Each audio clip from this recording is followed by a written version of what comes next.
Okay, welcome to this explainer. Today, we're diving into something kind of wild. We're going to explore this fascinating irony that some of our most complex human struggles, I'm talking love, intelligence, even high-stakes financial risk, are somehow best explained through the absolute simplest of drawings, stick figures.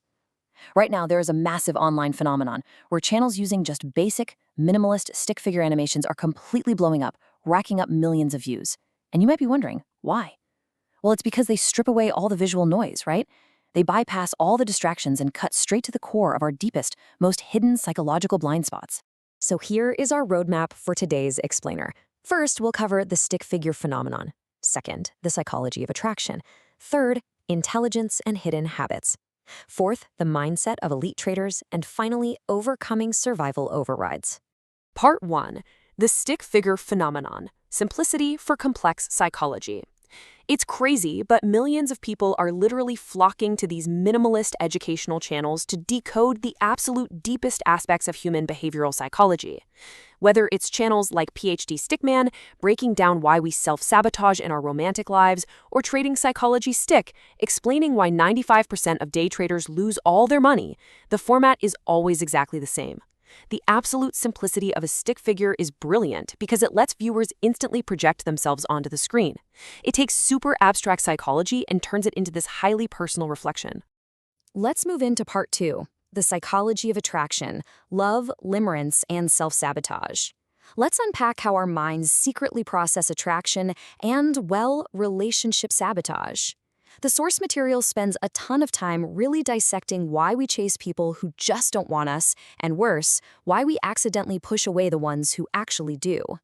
Think about this for a second. That intense obsession that so many people think is true love is very often actually something called limerence.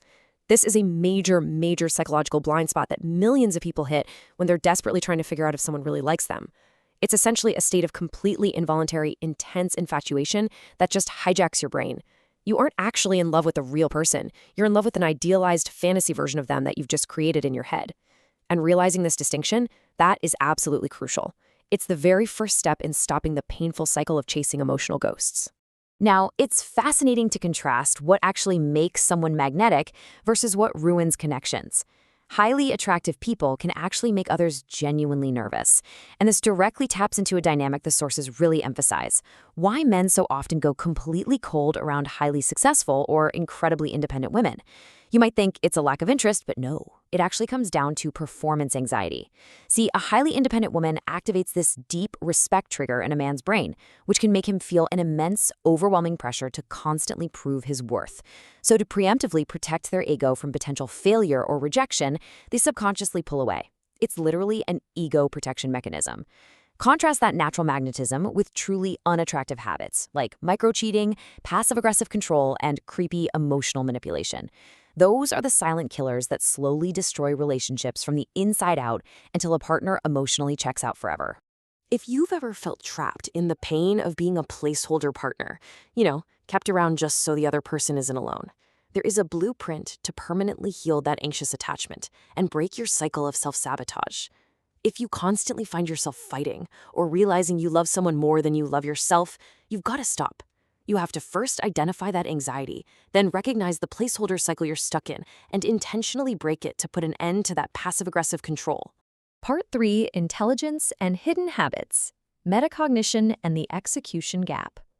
Shifting gears to the mind, let's explore how our hidden, everyday habits reveal some pretty surprising truths about intelligence and our daily struggles with productivity. We're all so incredibly quick to judge ourselves harshly for things like laziness or social anxiety, right? But stick figure psychology reveals a much more complex truth about how differently wired brains actually operate. For example, what society instantly labels as laziness could actually be metacognitive intelligence. This is literally the rarest mind type out there, and it basically means you are constantly analyzing your own thought processes. So if you're someone who just sits silently in a room looking like you're doing absolutely nothing, but inside your head you're running complex simulations, analyzing conversations from 3 years ago, and questioning your own core beliefs, guess what? You aren't lazy. Your mental bandwidth is just completely occupied internally. In fact, studies and psychologists point out that some of these highly misunderstood struggles are actually subtle signs of a genius mind that operates so differently than 98% of the population. Do you absolutely hate phone calls? Well, it's likely because your brain deeply prefers uninterrupted focus. Do you feel genuinely happier alone? That's because high IQ individuals often experience heavy social interaction as a massive distraction from their own internal cognitive projects. Even something like crying easily is directly tied to heightened emotional processing and neurological sensitivity. So much of what we pathologize as weird is actually just a marker of high intelligence. But then there's the execution gap, and viewers are desperately searching for rapid-fire interventions for this. We're talking minimalist methods to quit social media addiction in 6 minutes, cure social anxiety in 8, and stop doom scrolling in 15. The execution gap is that incredibly frustrating space between knowing exactly what you need to do to fix your life and, well, actually getting up and doing it. These strategies focus on making immediate, low-friction changes to your environment instead of relying on sheer willpower. Because let's face it, willpower always runs out eventually. Moving on to part 4, the mindset of elite traders, dark psychology and the market. Let's step into the high-stakes arena of your wallet. We're diving into the dark psychology of trading, where financial survival is purely 100% a mental game.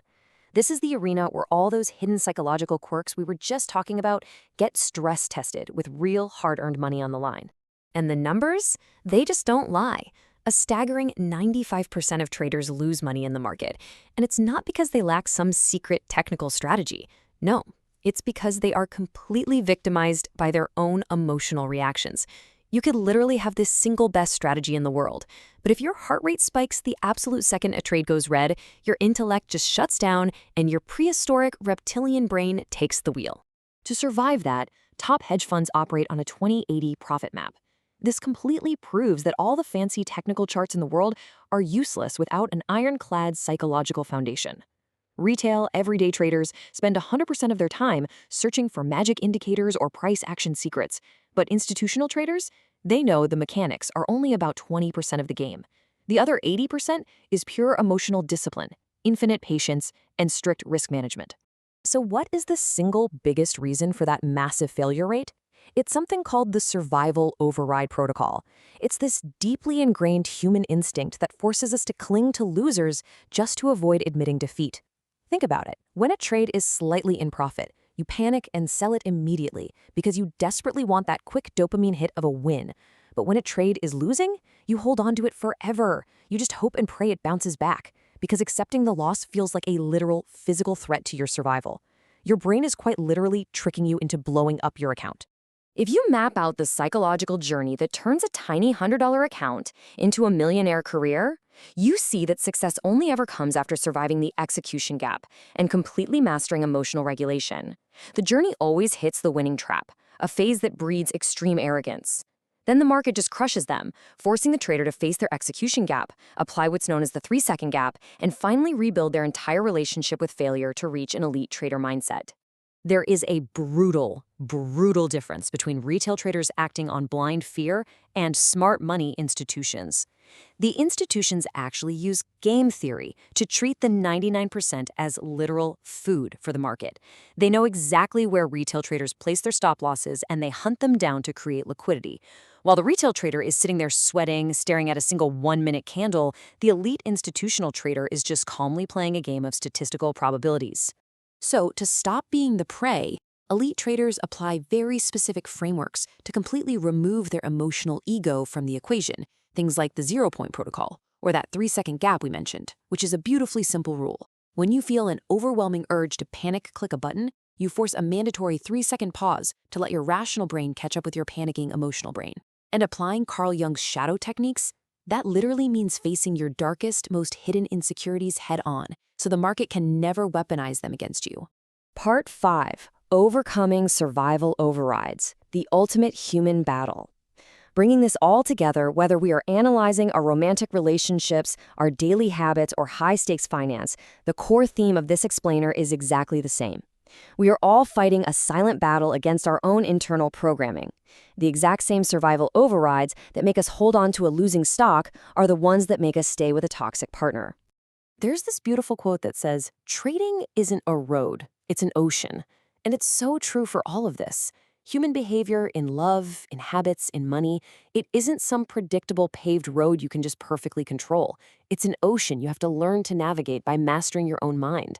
You can't control the waves, you can't control what the market does, and you certainly can't control how another person feels about you. The absolute only thing you can build, upgrade, and ultimately control is your own psychological vessel. So I want to leave you with one final provocative thought to reflect on today. Which area of your own life is currently being secretly sabotaged by a survival override you haven't yet learned to master? Is it your investments? Is it your daily productivity? Or maybe it's who you choose to love. Take a step back. Look at the absolute simplest stick figure version of your own behavior. And you know what? You might just find the exact answer you've been looking for.